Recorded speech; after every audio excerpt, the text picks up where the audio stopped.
오늘 우리가 함께 나누실 말씀은 마가복음 11장 27절부터 33절 말씀입니다.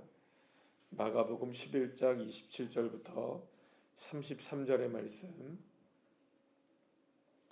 우리 함께 합독하십니다.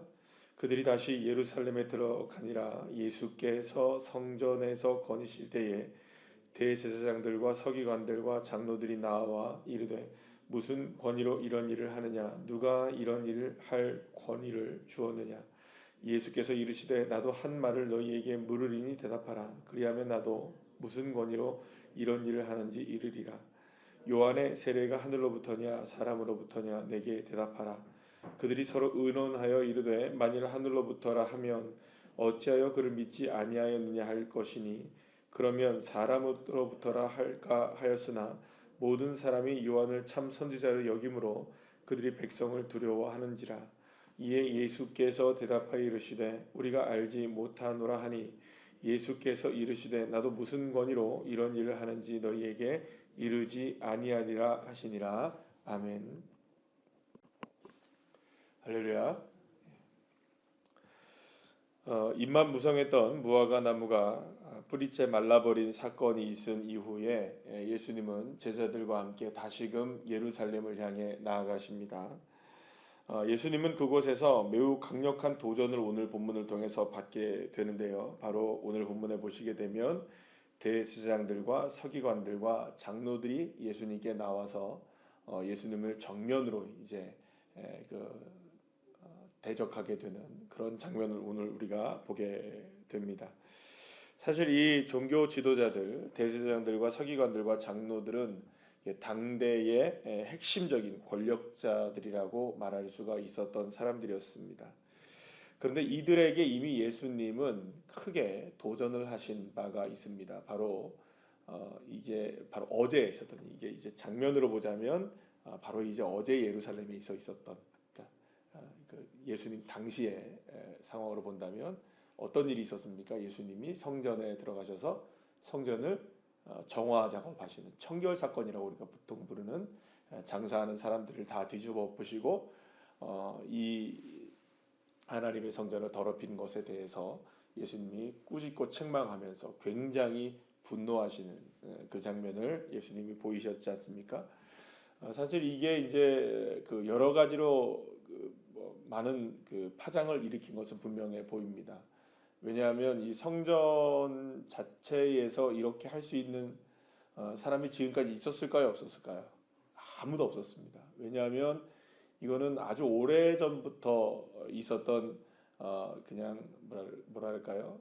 그 이스라엘 백성들 사이에서는 그냥 늘 언제나 관용처럼 이루어지고 있었던 일이었기 때문입니다. 왜냐하면 멀리서 그 제사를 드리러 오는 사람들이 진짜로 소를 끌고 오거나 양을 끌고 오거나 비둘기를 잡아서 오는 게 쉽지가 않은 일이기 때문에 거기에서 내가 돈을 갖고 와서 원래는 그렇게 해야 되지만 실제로 이스라엘 백성들이 그렇게 와서 제사를 드리는 게 어렵기 때문에 거기에서 이제 내가 돈을 가지고 와서 거기서 이제 그 동물들을 바꿔서 그 동물들을 사서 이제 하는 일들이 그냥 늘 언제나 일상처럼 이루어지게 됐던 일이었고, 그러니까 거기에서 당연히 이제 경제 활동이 이루어지게 되었겠죠.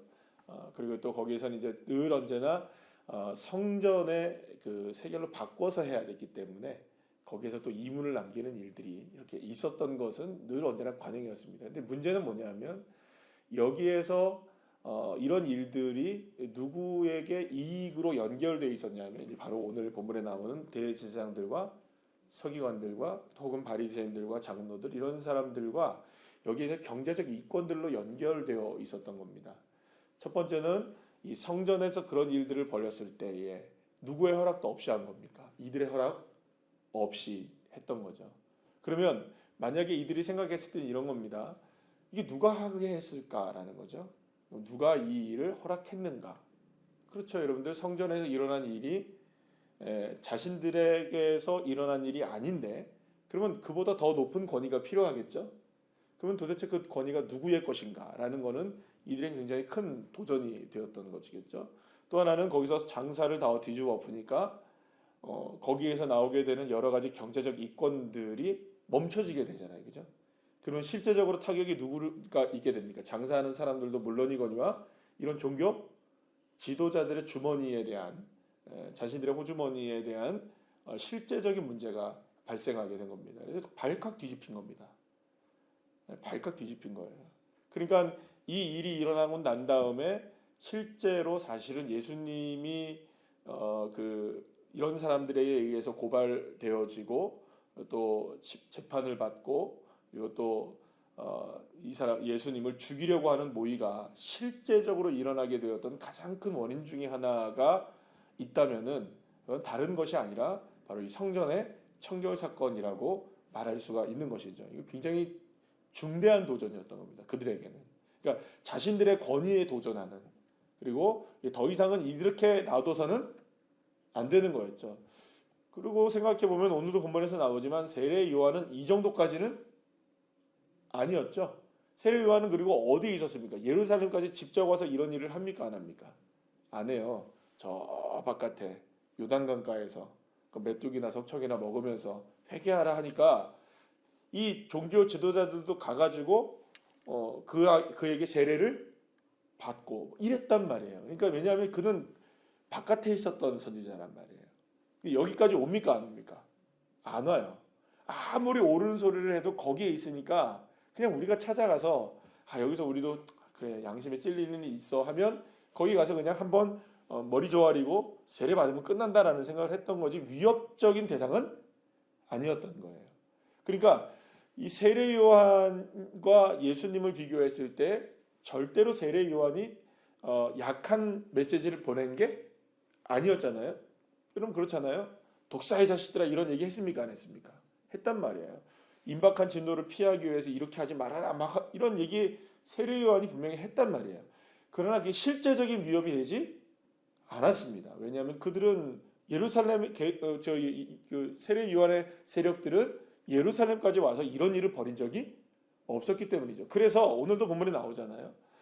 이들도 세례 요한이 지금 누가 보낸 사람이라는 걸 정도는 알고 있습니까? 하나님이 보낸 사람이라는 정도는 알고 있죠? 알고 있어요, 이 사람들도. 그러니까 이 사람들도 그 세례 요한 정도는 알고 있단 말이에요. 왜냐하면 자기들에게 실제적인 뭐가 되지 않았던 겁니까? 두려움의 대상이 되지 않았던 거죠. 오히려 세례 요한을 생각해 보면 이 종교 지도자들은 오히려 고마운 사람이죠.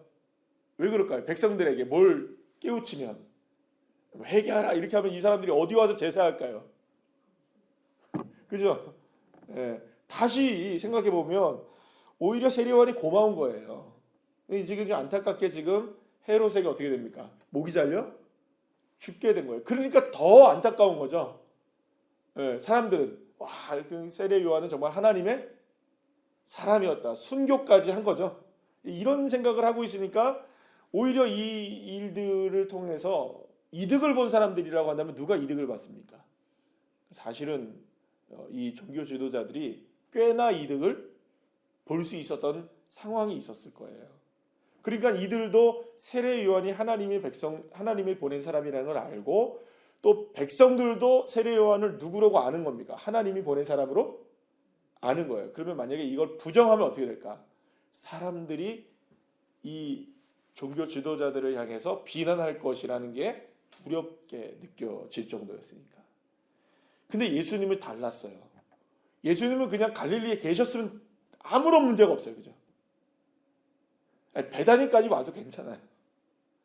근데 굳이 예루살렘에 들어오셔가지고 그냥 변론하다가 좋은 말씀만 하고 가면 되는데 이게 뒤집어 엎었단 말이에요. 안 그래도 꼴보기 싫은데. 그죠? 예수님 꼴보기 싫었거든요. 몇 번이고 지금 자꾸 부딪히니까 율법에 대해서 안식일에 대해서 부딪히고 계속 그러니까 어떻게 하면 죽일까를 논의했습니까? 안 했습니까? 이스라엘이? 했단 말이에요. 그런데 이번에는 완전히 자신들의 본거지에 와서 중심부에 와가지고 자신들의 권력의 중심에 와서 다 뒤집어 엎은 거예요. 그리고 또 오늘 본문에 보게 되면 27절에 어떤 얘기가 나옵니까?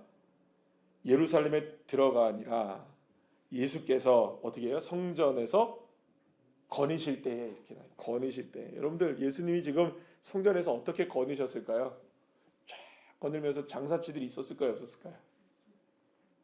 어떻게 있어요? 예수님이 어제 어떻게 했습니까? 다 뒤집어 엎었는데 예수님이 오면 또 어떻게 할까봐. 물론 여기에 장사치들이 있었다 없었다는 우리가 알 수 없지만 만약에 있었더라면 어떻게 했을까요? 단속반 나온 거죠, 그죠? 예수님 오니까 다 어떻게 했을까요? 다 또 뒤집어 엎으시니까 될 수도 있고 아예 없을 수도 있고. 잘 왔다. 이 일로 인하여서 안 그래도 지금 비상소집이 되었을까요? 안 되었을까요? 됐겠죠? 근데 이 사람들이 성전을 건드리고 있는 예수님께 나와서 묻는 겁니다. 무슨 권위로 이 일을 했느냐. 이미 예수님을 만나게 되면 이 이야기를 하기로 했던 겁니다. 그러면은 여기에서 무슨 권위라고 얘기를 할까요? 예수님이 대답이 너희는 무슨 권위로 이렇게 했느냐. 그러면 무슨 권위라고 얘기하면 이게 권위라고 얘기한다면은 이게 성전에 관한 이야기에서 권위는 누구만 갖고 있습니까? 대제사장이 갖고 있잖아요. 근데 대제사장의 권위도 아니고 서기관들의 권위도 아니고 장로들의 권위도 아니고 그 누구의 권위도 아니고 만약에 내가 했다 그러면 그건 말도 안 되는 일이고 더 위에 있는 권위가 필요한 거잖아요. 그러면 이 사람들이 대답할 수 있는 거라고는 예수님이 할 수 있는 권위라고 얘기할 수 있는 거는 하나님이 그렇게 하라 그랬다. 그러면 여기 딱 걸려들 겁니다. 그죠? 근데 네가 뭔데 하나님의 그러면 넌 누구냐? 그러면 내가 그러면 이렇게 얘기되다 보면 내가 하나님의 아들이다 뭐 이렇게 얘기를 하겠죠. 그죠? 그러면 이제 참나마다 옷을 찢고 막 그죠? 다 시나리오가 이게 돼 있을까요? 안 돼 있을까요? 이 사람들은 돼 있었던 거예요. 그 예수님이 하나님의 권위다라는 말을 하기를 바랬던 거예요. 왜냐하면 이 이야기를 책 잡아서 결국에는 예수를 고발하고 예수를 신성모독으로 걸겠다. 그러면 이제 재판 없이도 그냥 갈 수 있거든요. 보낼 수 있거든요. 예수님을. 그러니까 어쨌든 이런 계략을 가지고 생각을 가지고 예수님께 물었는데 예수님이 역으로 질문하시는 겁니다. 내가 그러면 너한테 묻겠다. 세례요한은 무슨 권위로 그랬을까? 묻는 거예요. 그러니까 이 사람들이 막 머리를 서로가 막 얘기를 해보는 겁니다. 이거 어떻게 대답하지?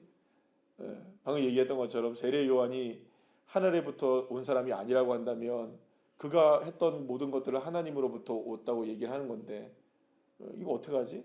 만약 그러면 왜 하나님의 권위를 인정하지 않았느냐라고 얘기를 할 것이고 자기네들도 이제 딜레마에 빠지는 겁니다. 근데 아주 여기서 중요한 장면이 나오죠. 32절 말씀에 오면은 이렇게 어떻게 할까라고 얘기하다가 그러면 하나님의 권위를 인정하자니 인정할 수가 없고 안 인정하자니 또 안 인정할 수도 없고 야 이거 골치 아픈데라고 생각했던 이유 중에 하나가 뭐냐면 32절 말씀에 그를 참 선지자로 여김으로 그들이 누구를 두려워합니까? 백성을 두려워했다. 그러니까 종교 지도자들이 지금 뭘 두려워하고 있는 겁니까? 백성들을 두려워하기 때문에 진실을 말하지 못하고 있는 거죠. 그러니까 그 세례 요한에 관한 이야기를 이야기할 때 이게 지금 두려운 거예요. 진실을 얘기하자니 자신들이 또 역으로 공격을 당할까봐 그게 두려웠던 겁니다. 그러니까 진실은 있습니까 없습니까? 있어요. 진실은 분명히 존재를 해요. 근데 이 진실을 진실되게 말하거나 따를 수 있는 용기는 무엇을 넘어서야만 될까요? 모든 두려움들을 넘어서야만 이 진리를 따라갈 수가 있고 진실을 따라갈 수가 있는 거겠죠. 그런데 이 종교 지도자들은 지금 뭘 못 넘고 있는 걸까요? 그렇죠. 백성들에 대한 두려움을 넘지 못하니 진리와 진실을 따라갈 수가 없는 거죠. 그러면 이들은 지금 진리를 모르고 있는 사람들일까요? 알고 있는 사람들일까요? 알고 있어요. 다. 뭐가 진짜인지 뭐가 가짜인지를 곰곰이 자신들도 생각해보면 알아요. 다 아는 사람들인 거예요. 여러분 그렇잖아요. 성경에 보게 되면 그 복음서에서 보게 되면 이제 나올 이야기들이 나오겠지만 나중에 뭐 처음에 요한복음에 나왔던 이 그 니고데모 같은 사람, 그 다음에 맨 마지막에 예수님의 그 시신을 장사했던 아리마대 요셉 같은 사람, 이런 사람들은 다 어디 출신 사람들입니까? 사내들인 공회 의원이고요. 권력의 핵심이 있었던 사람들이에요. 그리고 특히 그 논의 자체에서 예수님에 대해서 이 사람이 메시아라는 것을 인정하는 사람들이 있었습니까? 없었습니까? 실제로 있었어요. 그러니까 곰곰이 생각해보고 되짚어보고 예수님이 하신 말씀들과 행위들을 쭉 보면 주님이 정말 메시아라는 걸 알 수 있을까요, 없을까요? 있어요. 여러분들 생각해 보세요. 바디메오도 알았습니까, 몰랐습니까? 그렇잖아요. 여리고라는 성에 갇혀 사는 눈 못 뜬 사람도 예수님이 다윗의 자손이라는 걸 알았단 말이에요. 그런데 그들이 몰랐을까요? 알아요. 그런데 뭐가 그들이 진리로 진실로 나아가지 못하게 하고 있는 겁니까? 수많은 두려운 일들 때문에. 이거 내가 만약에 진짜 진리를 따라가게 되면 이거는 과연 괜찮을까? 내가 정말로 진실을 고백하게 되면 정말 이거는 안전할까? 지금까지 내가 쌓아왔던, 내가 살아왔던, 내가 생각했던, 내가 좋아했던, 내가 정말로 소중하게 여기는 것들은 정말 괜찮을까라는 그 두려움에 갇혀서 누구를 진짜로 바라보지 못하는 걸까요? 진리를 바라보지 못하는 거예요. 이 사람들은 두려웠어요. 그러니까 두려움의 발목을 잡고 있는 겁니다. 그러고 보면 여러분 이 장면은 낯설지 않은 장면입니다. 우리에게도. 여러분 우리가 주님이 진리라는 걸 아시잖아요. 그죠? 주님이 길이라는 걸 알잖아요. 주님만이 생명이라는 걸 아시죠? 아멘이시죠? 근데 왜 우리가 주님이 길이요 진리요 생명인 걸 알면서도 멈칫하게 됩니까? 혹시나 두려운 겁니다. 뭐가? 지금까지의 내 삶이 무너질까 봐. 근데 정말로 아이러니한 게 뭐냐면 내가 그걸 지키기 위해서 누구를 바라봅니까? 주님을 바라보거든요. 근데 그게 무너질까 봐 주님을 온전히 따르지 못해요. 여러분 예전에 주일날 설교 시간에 제가 그런 얘기를 드린 적이 있어요. 가끔 그런 얘기를 하지만 여러분들의 자녀를 내가 축복하겠다고 그러면 덜컥 겁부터 나요. 그죠? 네, 안수하겠다고 그러면 겁부터 날 수도 있어요. 내가 주의 종이 되게 해달라고 그럼 겁나시죠? 그죠? 그런 얘기 했습니까? 안 했습니까? 이전에? 했어요. 여러분들의 자녀들에게 내가 안수해서 하나님 우리 자녀가 주의 종이 되게 해주십시오 하면 이게 축복이야 저주야? 이런 생각하신단 말이에요. 덜컥. 왜 그럴까요? 내 자녀 너무 소중해요. 그죠? 내 자녀 언제나 하나님 앞에 올려드리기를 원해요. 내 자녀 정말로 주님의 뜻 가운데 살기를 원해요. 근데 주의 종은 싫어요. 목사는 싫어요. 저는 주의 종이라는 걸 목사로 생각하지 않았는데 다 그렇게 생각하는 거예요. 그죠? 우리 다 주의 종 아니에요. 그죠? 주의 종이라는 소리 듣기 싫죠. 그죠? 혹시나 행여나 나보고 신학교 가라 그럴까 봐. 그죠? 우리 자녀 목사 되라고 할까 봐. 목사님은 목사님이나 하시지 우리 자녀들은 그런 거 하면 안 돼요. 이런 생각을 한다고요. 예전에 우리 딸내미가 옛날에 아주 어렸을 때 우리 집에 이제 저희가 이제 우리 교회 그때 부목사 때 청년들이 제가 청년 담당하니까 청년들이 집에 하도 많이 찾아와요. 막 토요일하고 주일날 되면 애들이 꽉꽉 차고 지들이 라면 끓여 먹고 난리가 나요. 청년들이 집에 가득가득하니까 늘 언제나 청년들이 막 와가지고 라면 끓여 먹고 막 이러고 막 와서 있고 막 자기랑 놀아주고 하니까는 자기 딴에는 뭐가 좋았냐면 우리 집에 언니 오빠들이 가득한 게 너무 좋은 거야. 그래가지고 우리 딸내미가 엄마 인생 뭐라 그러냐면 엄마 나도 나중에 사모 될래 그랬어요. 저희 집 사람이 뭐라죠? 안 돼! 그래서 안 돼! 그런 말 당사자가 아니면 여러분들이 몰라요. 그죠? 저도 몰라요. 저도 깜짝 놀랐어요. 왜 저래? 근데 저희 집사람의 마음은 이해가 돼요. 그죠? 예. 그러니까 우리 딸내미의 마음도 이해가 돼요. 애들이 많으니까 사모로 살면 이렇게 집이 늘 언제나 언니 오빠들로 가득하구나. 이게 얼마나 좋았겠어요. 그랬을까요? 안 그랬을까요? 그랬으니까. 너 나중에 모델래 하니까 나중에 뭐라 그러냐면 난 어하나 간사가 된대요. 그게 꿈이었어요, 애기들은. 그런 시길이었으니까. 여러분들 아이러니하지 않습니까? 그죠? 우리 자녀들을 위해서 그토록 잘 되기를 축복하면서도 우리의 자녀들이 정말로 진리의 길을 걸어가는 거는 두려워요. 적당하게 살면 되지 뭘 진리까지. 아니 무슨 생명까지. 뭔 진리야. 그냥 요 정도만 하면 되지. 그러니까 주일날 전사님이 오후 예배 때 설교하시잖아요. 말씀할 때. 우리 애들 시험 기간 되면 애들이 교회를 갈까 말까 고민한다고. 근데 그걸 누가 방치합니까 그냥? 그냥 적당히 해. 시험이 더 중요하지. 진짜 두려운 건 뭘까요, 여러분들? 우리가 뭐를 정말 두려워하고 있을까요? 두려운 그거를 넘어서지 못하니 진리 가운데 정말로 주시는 하나님의 자유를 온전하게 누리지 못하고 평안을 누리지 못하는 거죠. 우리의 삶에 지금 무엇인가가 두려움으로 붙잡고 있는 게 있을 겁니다. 때로는 그게 신앙이라는 명목으로 우리의 붙잡고 있는 것도 있어요. 아이러니하게 말입니다. 내가 그토록 예를 들어서 내 건강을 위해서 기도하는데 그 건강이 오히려 두려워지는 거죠. 건강하지 않을까 봐 두려움. 우리의 가정을 놓고 문제를 놓고 기도하는데 그 가정이 형통하지 않을까 봐에 대한 두려움. 자녀들에 대한 두려움. 나에 대한 두려움.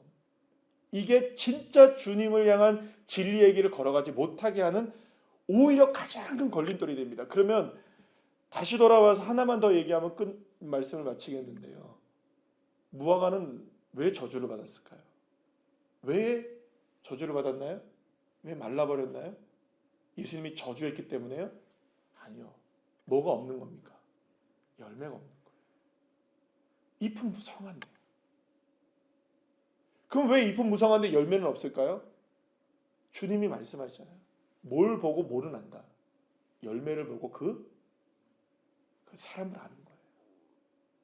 어쩌면 여러분 모든 것이 다 우리의 열매를 우리가 지금 평가할 수는 없지만 누군가를 평가하는 것이 아니라 나 스스로를 돌아보게 될 때 과연 나는 지금 어떤 열매가 있을까를 스스로가 돌아보게 될 때 누군가를 평가하는 잣대가 아니라 나를 돌아보면 혹시 내가 어떤 두려움에 휩싸여 있는 것은 아닐까? 나도 모르게 갇혀 있는 건 아닐까? 나도 모르게 지금 눈이 열려져 있지 않는 건 아닐까? 나도 모르게 지금 나도 모르는 여리고에 내가 지금 갇혀 있는 건 아닐까? 그 두려움 속에 이 두려움을 뛰어넘어야 주님을 정말로 그리스도라고 외치는 외침이 진짜 외침이 될 수 있고 정말 주님을 따를 수 있는 믿음이 될 수 있는 것이겠죠. 어쩌면 신앙은 주님은 오늘 우리에게 도전을 합니다. 진짜 신앙의 길을 걸어가는 것. 사랑하는 여러분, 그 어떤 두려움이라 할지라도 그 두려움을 다 내려놓고 정말 주님을 바라볼 수 있는 믿음의 길로 나아가서 우리에게 삶의 열매가 없다면 주님 진짜 열매를 주십시오. 이 두려움을 뛰어넘는 열매를 주십시오. 우리가 함께 기도하는 주의 자녀들 한 분 한 분들 다 되시기를 간절히 축원합니다. 기도하시겠습니다.